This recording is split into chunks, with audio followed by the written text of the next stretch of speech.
আসলে যারা মাছ মারে, মাছ মারাতে কি একটা কষ্ট, এটা আসলে সবার কিন্তু বইলা শেষ করা যাবে না। মাছ আসলে আমরা খাওয়ার সময় খাই, তখন খুব ভালো লাগে। এই মাছটা মারাটা কিন্তু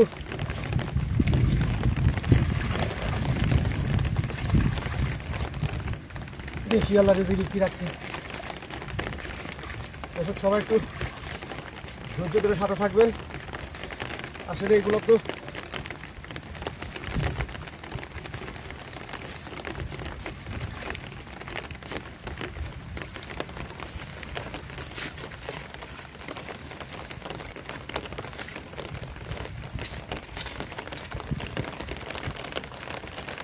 এত কষ্ট করে একটা দোয়ান দিছি, এই যে আপনাদেরকে দেখাই, না দেখালে তো হবে নাই। একটা বাইম মাছের বাচ্চা, এই দেখো, এই দেখো, একটা বাইম মাছের বাচ্চা হচ্ছে।